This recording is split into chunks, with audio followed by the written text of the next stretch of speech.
Back to my channel. Episode की शुरुआत अमन द्वारा तबीज़ी को कॉल करने से होती है। वो पूछती है कि बाजीगर अब तक कैसे नहीं पहुंच सकता, क्या आप किसी जंगल में हैं? वो हाँ कहता है। तबीज़ी कहती है कि इसका मतलब है कि आप काले जंगल में हैं। बाजीगर आपके पास नहीं आ सकता, जादुई दरवाज़ा काम नहीं करेगा। ये जीन का इलाका है, वो शक्तिशाली है। अयाना आपके साथ है? अमन हाँ कहता है। तबीज़ी कहती है कि वो अपनी शक्तियों को नहीं जानती, बस वो तुम्हें बचा सकती है। वो पूछता है कि मैं क्या करूँ? वह उसे जादुई पाउडर का एक घेरा बनाने के लिए कहती है, या कुछ समय के लिए उसकी रक्षा करेगा। जल्दी करो, जीन उस पर हमला कर सकता है। एक भ्रम अच्छी तरह से है। अमन पूछता है क्या उसका फ़ोन कट जाता है? वह जादुई चूरन से सर्कल बनाता है। राख, जिन और अदा देखते हैं। राख, जिन का कहना है कि हमें अब उन तक पहुंचने के लिए कोई और रास्ता खोजना होगा। अमन ने रोशनी को पकड़ रखा है। इसकी रात रोशनी जागती है। वह कहता है कि मत करो, इस घेरे से बाहर मत निकलना, चाहे कुछ भी हो जाए। वह सोती है, उसे ठंड लगती है। वह उसे अपने कोट से ढक लेता है। तबीज़ी का कहना है कि अमन और अयाना को कुछ नहीं होगा, चिंता मत करो।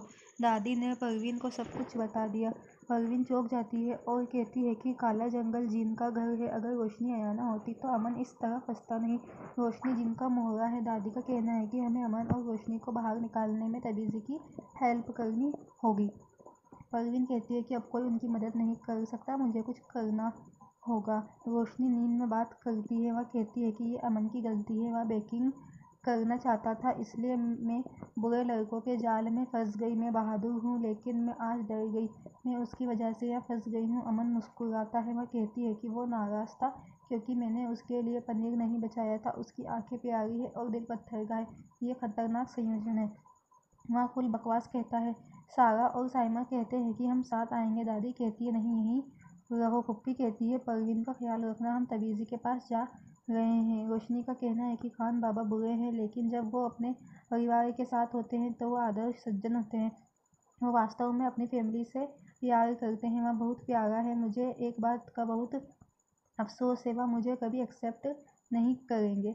मैं हिस्सा नहीं बन सकती उनकी फैमिली का, क्योंकि वो सोचता है कि मैं बुरी लड़की हूँ। अमन कहता है नहीं रोशनी। उससे परवीन की बातें याद आती है। वह कहता है कि तुम कौन हो, झूठ या सच? में पूछती है कि आप कौन है, देखभाल करने वाले आदमी या पत्थर दिल वाले बुरे आदमी? राख, जिन कहते हैं कि मैं इस घेरे को पार नहीं कर सकती। अदा पूछती है कि तुम कैसे हार सकते हो? राख, जिन कहते हैं कि तुम बस देखो। वहाँ सिंसा को बुलाती है। वो प्रकट होने के लिए भ्रम को अच्छी तरह से पूछती है। दादी और फूफी चौंक जाते हैं। तबीज़ी कहती है भ्रांति भली भांति 100 निर्दोष लोगों को इस कुएं में फेंक दिया गया था।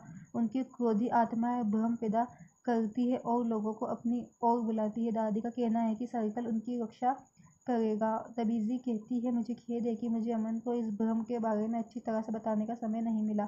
फूफी पूछती है कि जब आत्माएं जागृत होंगी तो क्या होगा? तबीज़ी का कहना है कि सिर्फ अयाना ही उसे बचा सकती है, लेकिन उसने अपनी शक्तियाँ का इस्तेमाल करना नहीं सीखा। ओस की बूंदों से अमन जाग जाता है। वह देखता है कि रोशनी सो रही है। वह बूंदों को हाथ में लेता है। राख, जिन कहते हैं कि भ्रम है किसी के स्वभाव को अच्छी तरह से जानता है, यह ऐसा भ्रम पैदा करेगा कि अयाना को घेरे से बाहर आना होगा। वह रोते हुए और कुएं के पास बैठे एक छोटे बच्चे को पैदा करती है। रोशनी उस बच्चे के रोने की आवाज़ सुनकर जाग जाती है और चौंक जाती है। वह सोचती है कि इस बच्चे को कुएं के पास किसने छोड़ा था। वह अमन के शब्दों को याद करती है। वो कहती है कि मुझे बच्चे को बचाना है। वह घेरे से बाहर निकलती है। रोशनी कुएं की ओर जाती है। अमन जाग गया। रोशनी को बच्चे की मदद के लिए जाते देख वह चौंक जाती है। वह उसके पास जाता है। रोशनी बच्चे को लेने जाती है। अमन उसे वापस खींचता है। वो कहती है कि बच्चा और कुआं। वो कहता है कि कोई बच्चा नहीं था, आपको कुएं की ओर खींचना एक भ्रम था। ये जगह खतरनाक है, हम घेरे से बाहर आ गए हैं, हमें तेजी से जाना होगा। वे हाथ पकड़कर भागते हैं। राख, जिन अपनी शक्तियों का उपयोग करती है, वह कुछ अवरोध पैदा करती है। अमन को रोशनी वापस मिल जाती है। रोशनी उसे देखती है। सिफरती जीन के सैनिक हमला करने आते हैं। वे रोशनी पर तीर चलाते हैं। अमन रोशनी को दूर कर देता है।